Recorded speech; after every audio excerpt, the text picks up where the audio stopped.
دلیل نمبر 9، جب آپ فائل میں جائیں گے تو پھر اس کی تھوڑی سی ترتیب بدل جائے گی. یہ 2 اضافی دلیلیں ہیں، اس کو ذہن نشین فرما لیں. قرآن کریم سورۃ البقرہ آیت نمبر 26، اعوذ باللہ من الشیطان الرجیم، ان اللہ لا یستحیی ان یضرب مثلا ما بعوضۃ فما فوقها فاما الذین آمنوا فیعلمون انہ الحق من ربہم واما الذین کفروا فیقولون ماذا اراد اللہ بہذا مثلا یضل بہ کثیرا ویہدی بہ کثیرا وما یضل بہ الا الفاسقین. مشرکین نے قرآن کریم پر اعتراضات کیے. ایک ان کا اعتراض یہ تھا کہ قرآن اللہ کا کلام نہیں. اللہ رب العزت نے تحدی اور چیلنج کے ساتھ ان سے گفتگو کی. پہلے یہ بات کہی کہ اگر یہ قرآن کریم اللہ کی طرف سے نہیں ہے تو جن و انس سارے جمع ہو جائیں. قل لئن اجتمعت الانس والجن على ان یاتوا بمثل هذا القرآن لا یاتون بمثلہ ولو کان بعضهم لبعض ظہیرا. سارے مل جاؤ اس جیسا قرآن لے آؤ، نہیں لا سکے. پھر اللہ رب العزت نے فرمایا کہ تم قل فأتوا بعشر سور، 10 صورتیں لے آؤ، 10 بھی نہیں لا سکے. پھر ان کو فرمایا گیا فأتوا بسورۃ من مثلی، 1 صورت لے آؤ، وہ بھی نہیں لا سکے.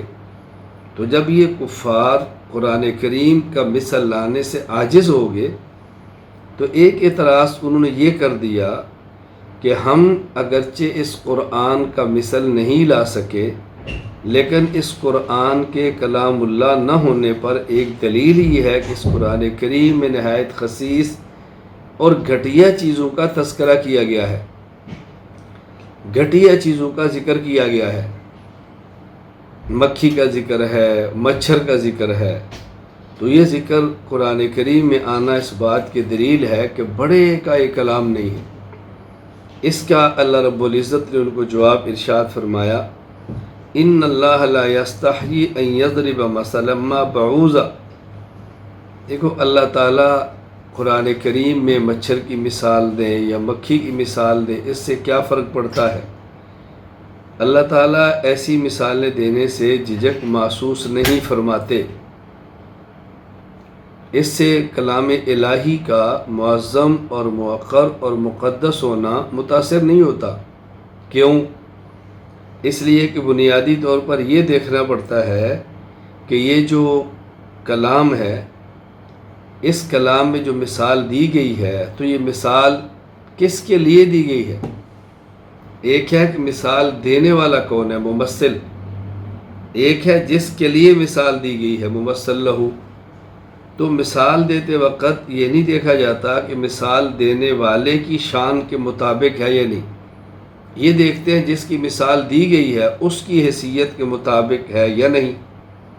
تو قرآن کریم میں اللہ تعالیٰ نے جو مثال دی ہے، یہ دیکھیں جو مشرکین جن کو اپنا معبود اور الہ بنا رہے ہیں ان کی کیا حیثیت ہے، اسی کے مطابق قرآن کریم میں مثال دی ہے. تو ان کا جو شبہہ تھا اللہ تعالیٰ نے اس کو دور کی ہے. گویا کفار کی طرف سے آنے والے شبہات کا رد کرنا یہ قرآن کریم کا اسلوب اور طرز ہے. اور مناظر اور متکلم بھی شبہات کا رد کرتا ہے، لہذا شبہات کا رد کرنا جو اہل باطل کی طرف سے آئیں یہ قرآن کریم کا اسلوب ہے اور قرآن کریم کا طرز ہے. اسی طرح ایک اور دلیل سماعت فرمائیں. قرآن کریم سورہ آل عمران آیت نمبر 7، اعوذ باللہ من الشیطان الرجیم والذی انزل علیک الکتاب منہ آیات محکمات ہن ام الکتاب واخر متشابہات فاما الذین فی قلوبہم زیغ فیتبعون ما تشابہ منہ ابتغاء الفتنۃ وابتغاء تأویلہ وما یعلم تأویلہ الا اللہ والراسخون فی العلم یقولون آمنا بہ کل من عند ربنا وما یذکر الا اولو الالباب. قرآن کریم میں اللہ تعالیٰ یہ بات سمجھا رہے ہیں کہ اللہ تعالیٰ نے قرآن کریم میں جو آیات نازل فرمائی ہیں ان کی دو قسمیں ہیں، نمبر 1 محکمات، نمبر 2 متشابہات، جن کی مراد بالکل واضح ہے، سہولت سے اس کو سمجھا جا سکتا ہے، اس کو سمجھنے میں کوئی دقت اور پیچیدگی نہیں، وہ آیات محکمات ہیں۔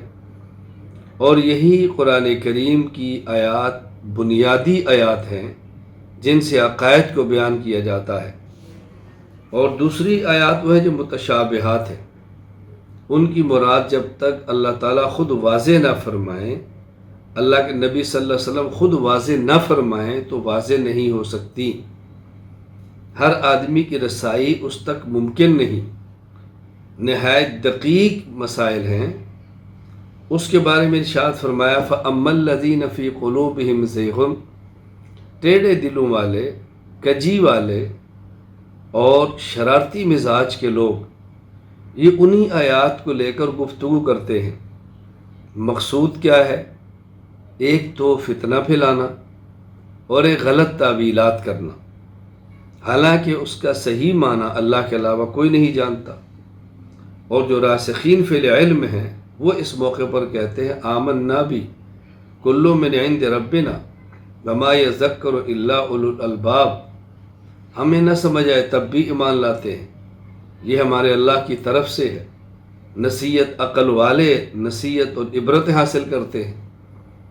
اب یہاں دیکھیں اس آیت کے تحت امام ابو عبداللہ محمد بن احمد بن ابو بکر المعروف قرطبی رحمہ اللہ تعالی اپنی تفسیر الجامع احکام القرآن، امام قرطبی کی وفات ہے سن 671 ہجری، اس آیت کے ساتھ فرماتے ہیں وَهَذِهِ الْآيَةُ تَعُمُّ كُلَّ طَائِفَةٍ مِّن كَافِرٍ وَزِنْدِيقٍ وَجَاهِلٍ وَصَاحِبِ بِدْعَةٍ وَإِنْ كَانَتِ الْإِشَارَةُ بِهَا فِي ذَلِكَ الْوَقْتِ إِلَى نَصَارَى نجران، یہ آیت ہر ملحد، زندیق، ضدی اور بدعتی تمام کو شامل ہے۔ اگرچہ جب یہ نازل ہوئی تو گفتگو نجران کے نصارہ سے تھی، لیکن اس آیت میں سب کی طرف اشارہ ہے، اس آیت میں سب کا ذکر ہے، ٹیڑھے اور کجی دل والے جو بھی ہوں، خواہ وہ کافر ہو، خواہ مشرک ہو، زندیق ہو، بدعتی ہو، کسے باشد، تمام کو یہ آیت شامل ہے۔ حضرت شیخ التفسیر مولانا محمد ادریس کاندھلوی نور اللہ مرقدہ وفات سن 1394 ہجری اپنی تفسیر معارف القرآن میں اس آیت کے تحت فرماتے ہیں جب دلائل واضحہ سے توحید کا اثبات اور تثلیث اور ابنیت کا رد اور ابطال ہو گیا تو نصارہ نے عاجز ہو کر بطور معارضہ یہ کہا کہ آپ صلی اللہ علیہ وسلم بھی حضرت مسیح کو روح اللہ اور کلمت اللہ مانتے ہیں، بس یہی الفاظ ہمارے مدعا اس بات کے لیے کافی ہے۔ تو حق تعالی شانہ نے ان آیات میں ان کے شبہ کا جواب ایک عام ضابطہ اور قاعدہ کی شکل میں دیا، جس کے سمجھ لینے کے بعد صدہا اور ہزارہا شبہات اور اشکالات اور نزاعات اور مناقشات کا خاتمہ ہو جاتا ہے۔ وہ یہ کہ قرآن کریم بلکہ تمام کتب الہیہ میں آیات خداوندی کی دو قسمیں ہیں، ایک محکمات کے جن کی مراد واضح اور متعین ہو اور بدنیت ان کے مفہوم اور معنی میں الٹ پھیر کر کے اور ان آیات کے ظاہری الفاظ کو اپنی غرض پر نہ ڈال سکتا ہو، یہ آیتیں ام الکتاب اور اصل الکتاب کہلاتی ہیں، جو کتاب الہی اور شریعت اور تمام تعلیمات کی جڑ ہوتی ہیں، انہی پر دین اور شریعت کا دار و مدار ہوتا ہے، جیسے آیات توحید، تنزیہ وغیرہ۔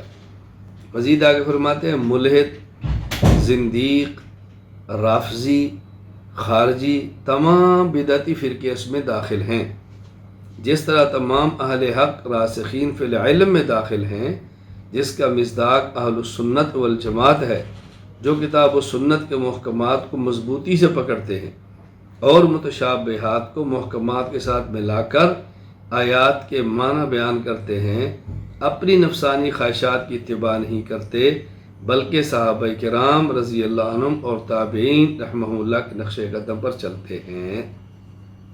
اب یہاں بھی دیکھیں کتنا واضح، اللہ اکبر، کتنا واضح گفتگو کی گئی ہے اور کتنی واضح بات فرمائی گئی ہے۔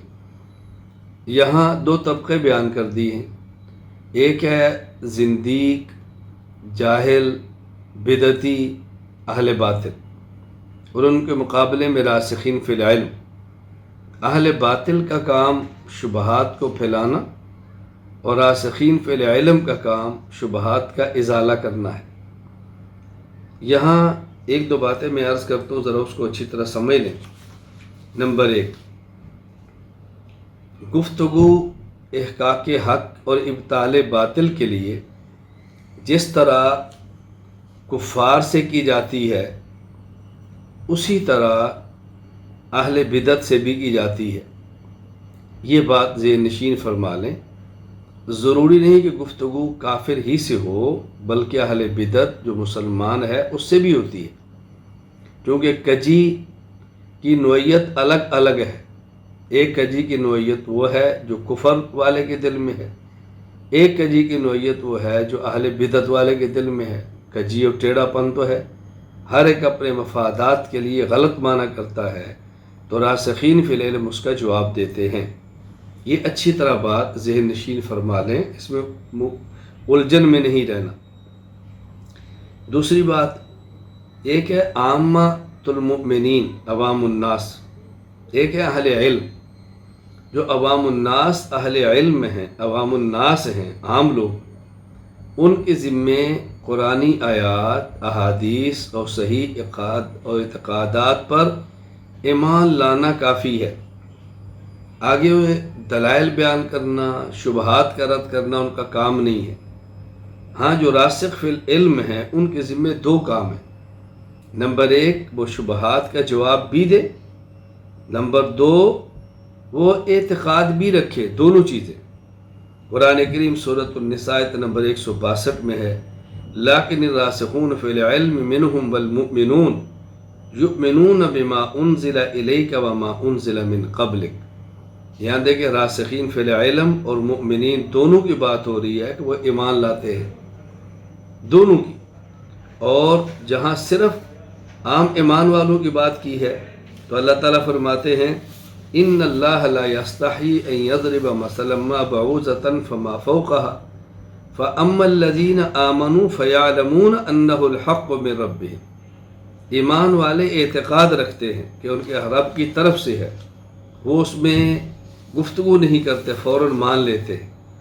تو اہل ایمان جو عوام الناس ہیں ان کے ذمے صرف ماننا اور اعتقاد رکھنا ہے، اہل علم کے ذمے اعتقاد رکھنا بھی ہے اور اعتقاد کو پھیلانا، عقائد کو عام کرنا اور اہل باطل کی شبہات کا جواب دینا بھی ہے۔ ان حضرات نے دونوں کام کرنے ہیں، صرف ایک کام نہیں کرنا، اس کو ذہن نشین فرما لیں۔ خیر یہ دو دلیلوں کا اضافہ تھا جو آپ کی خدمت میں پیش کر دیا۔